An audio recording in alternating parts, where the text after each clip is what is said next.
some sort of lobby system, or if not a lobby system, some sort of way to search for those games in some respect? Otherwise, I don't see how you would get people that don't know in to play the game. I have no problem playing with the games with my friends because they're my friends, but what about the competition, the people that I don't know? How do they get into those customers? Right. I think many ways to look at those as sort of like clan training grounds. Right? You know, if you have a bunch of clanmates, you guys have big clans, it should be fairly easy to assemble those guys and at least try out some of these matches ahead of time, you know, ahead of suggestions for ranked matches that you'll tell other fans to do.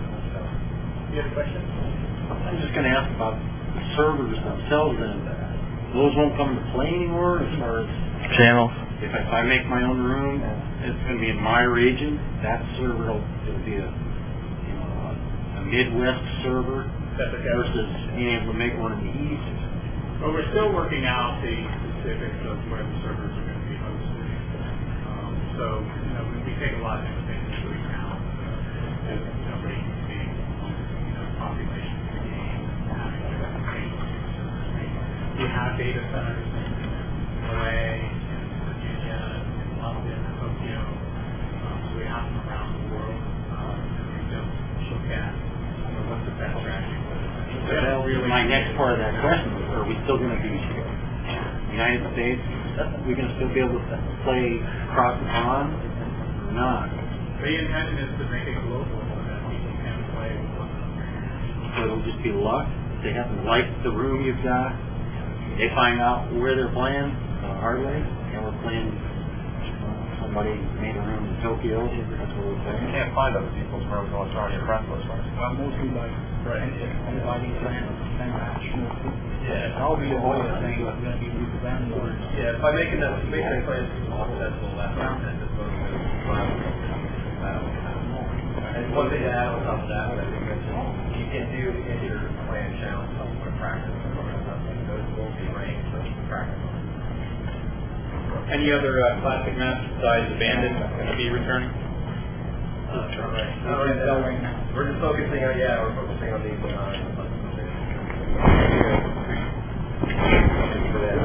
Still Gilly. I think part of that as well is because we're doing the new game modes. And we've looked at a lot of the classic maps. For Abandoned, our main focus is obviously suppression, but with the things we're doing with Last Defense, the other game modes, it makes sense to lay out from the ground up. What's your question? Let's say if 4 people want to play Clan War, am I going to be matched up with another clan that has 4 people, or does it always have to kind of be a full game? You could, we showed you in that list, we showed you the clan name, their rating, and how many people are in that party. So, and they have if you're a clan of 16 and they're a clan of 4, and you show them, I'm sorry, you're too big, I'm not going to accept that challenge. That's what we showed you those numbers, so you can make it an even number. In the classic mode, you got to plan on communicating with the D-pad other than just us for mine. We're still looking into that right now. Is 419 a global release date, or is that just North America? North America. Yeah, we'll have other dates too.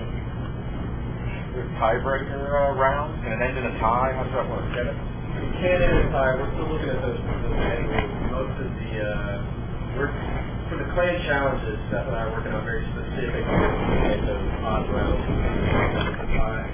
You'll notice that in Classic, the last 2 minutes, we do with the UAP pass where we reveal that because we wanted a winner of that round.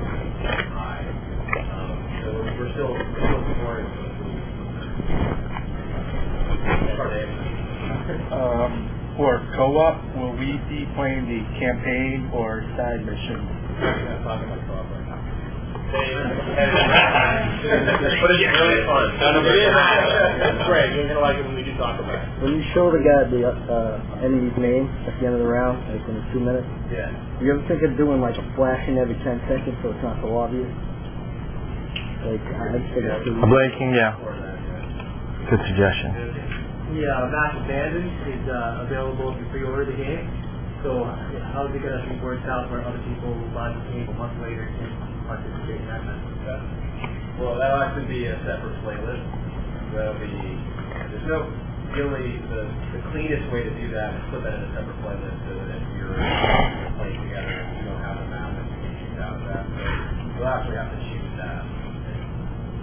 save level. I see a major point system on how you get the kills. You know, whether you shoot with a headshot, whether you switch into another gun and finish off the second guy. They have all these different things that give you points. What do those points do? Those points you really break that down? Yeah, so you have two things. You have a level. We have 100 levels. And level is the primary number that we use to matchmake. So if you're level 5, we'll matchmake you with like level 5 players. And then inside those levels are 12 ranks, from new recruit to operations commander. And those ranks, and Ryan can probably do more detail of this, unlock packages and stuff. Skins, gear items, weapons. What's the number? Yeah, and So along the whole level, every time you get a new level, you gain access to something new, whether it's character skin or gear item or new weapon. Does that affect any attributes such as accuracy, volume, things like that? Your weapons also level up definitely based on when you use them. And what that gets you new attachments for it. So if you use certain weapons, you'll get like quarters, which will affect your stability of the weapon. You might get a rubber hand launcher or six mags, that kind of thing. This is the important thing we attachment though. So that was the mod system that you saw on all the weapons. There's a separate weapon progression screen that has all the weapons listed, and you'll see what mod you are and what mod, how much you need for the next mod, and what you get with that next mod. Again, all that information is shared on the I think the key there, if I could go into a little bit of the weapon progression too, because I know one concern that I've heard before is, maybe an imbalance between people playing a lot and then some new guys coming in. And I think one thing that's unique in Socom 4, which we definitely looked at this, as being a potential issue, is that because we tend to have more realistic damage than other games, that variance tends to be a lot less. When we even do internal matches and you have someone coming in new who maybe wiped out, their dev kit or their saved data, and they come in at a base weapon versus guys that have the ranked up weapon, there's not a huge variance there. I mean, there's definitely reasons to mod up your weapon, but it's not like you're just going to get totally owned if you have the basic version of the weapon. That was definitely something we took under heavy consideration before adding this feature. Yes, it's not like every level you gain extra damage, extra accuracy, and all that. Good. Specifically, the attachments are more. And while we're on that, the base levels were a good set of weapons as well. The ones you're unlocking are kind of grading, if you will. So, both of any question? No, and in some cases too, I think some of the attachments even make your gun more versatile. So, for example, if you really want to snipe in a level, well, there'll be a weapon available early on that has good optics system for sniping. But if you really want to take, say, a particular assault rifle and get it higher optics, not sniper level optics, but just a better optics system, eventually you can get the versatility of that particular weapon up a little higher. So it's still an assault rifle, but it'll tend to work better in more wide range of situations. And that's with certain weapons. Like each weapon has its own progression path there. And it's also still based on your skill. We're not switching the weapons to ultra powerful weapons. It's still all about how you use it. Well, what about kill streaks? I know some 5 kill streaks you can call an airstrike. Are there any other surprises? Those are awarded in Last Defense, like some of you guys are calling it, when you chose one of those control points. So when you successfully do all that all the way, you get an airstrike award too. In Uplink, there's returning data, and there's other things for the other. I wanted to encourage, actually going after the objectives, not just reward the guys who are. I was under the impression I got 5 kills and it's just call it an airstrike. That's suppression. That's just a suppression. But it's not in the classic game mode, right? No. Also, if you die before you use it, So no airstrikes in classic. And those placed weapons that were in that map, I put them into a bunch. They won't be in classic. Those placed weapons are just for suppression mode. Oh, when you revive a teammate in classic mode, is that going to be in it?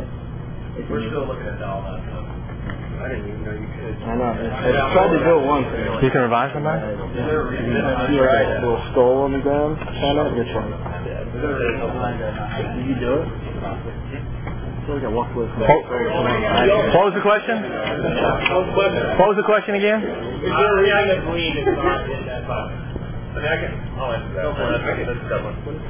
So, the main reason is because obviously with the control scheme that we have for single player, our main focus was on getting those quick commands to the teammates on the D-pad. So the whole game has been built around, obviously taking that standard control scheme and then bringing it into the other modes. along with that, obviously with cover, that really became the means of peaking in the game. It really has worked out well for single player in the regular mode. So based on that, we put our development efforts towards, again, the quick command and the cover system, and wanted to make sure to keep the control scheme consistent across modes. Yeah. How much detail can you go into configuring your own control scheme? I mean, I don't like the nice pin on the toggle. I like it at R2. And am I going to be able to do that? Or can you go into that? Right. We will have a certain number of presets that we ship with. You can choose between. Okay. How many But you're saying presets, meaning that it's already going to be preset. I can't take, text and just go to Z and so forth. Okay. 5. I was going to say, with the leaning, even if you did want to assign it to the keypad, would that even feel leaning around the corner with the cover system? Like the animation is to look different than opposed to kind of just standing behind a cushion. I mean, would that even have been something you could do, or would you need different animations for this? There's definitely different development effort that goes into supporting the system like that. So like I said, we really wanted to focus on putting that effort towards the cover system. There's definitely differences, between in the leans in the old game, both the animation, the fact that you're switching the gun around, and how the movement works with that. So, anything's possible, but like we've talked about in the past, the key to having a good game these days is polish, right? Choose the main things you want to focus on and make those as good as possible. The more elements you start adding to the mix, the less you get to really focus and polish up these really key stuff. I know you said stats are going to be separated for respawn and non-respawn. Are move users and DS3 users going to be separated, or are they going to be thrown in the mix? In terms of playing each other? Yeah. Or Playing each other. there's no restrictions. Okay. Correct. Are sniper rifles one shot, one kill? They're all one shot, one kill with the head. Then you have some sniper rifles that fire faster. Also the power spec anywhere. So is sniper rifle the only weapon that's a one shot to the head? No, there are other weapons that are one shot to the head. Are there any that aren't? Certain weapons have fall off the range, but most of them don't. What about the handguns? You guys got them up. No more handguns and Socom. More Handguns. yeah. What about my D? My D. One thing to change. What about my D15 Desert Eagle? Sure.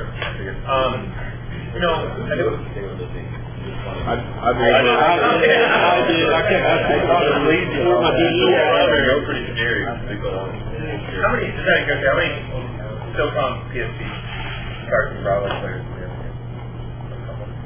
So I think, obviously Zippers worked on both the PS2 versions as well as the PSP versions, and I think our team here has been really proud of what we were able to do for Fire Team Bravo. I think it was very innovative. I think one of the takeaways we had from the game was we had a really good reception to having primary weapons in Fire Team Bravo. And when we started SOCOM 4, there was definitely a feeling internally in the studio that, we really like the tactical flexibility it gives you being able to bring two primary weapons in. Particularly when you're talking about levels that have a variety of situational elements, so things where you have a level that's both close quarters and long range. I think Rush Hour is a good example of that, right? You have the long straightaway sight lines in the middle, but then you have that close quarters through the building. And I think if you have two primary weapons, it encourages people more to specialize in having a different tool for each situation. So, just to be honest, me as a player, I rarely take shotguns in the old SOCOM because there's too many situations where I get caught in the open. Man, this is not a good tool for these wide open engagements. If we have two primary weapons, now I can bring, a longer range weapon for those long range instances, and I have the shotgun as my backup for SMG for getting in those close quarter situations. So we just really like the tactical flexibility it gives, as demonstrated in Fire Team Bravo. And, sorry, let me add one more thing. All right,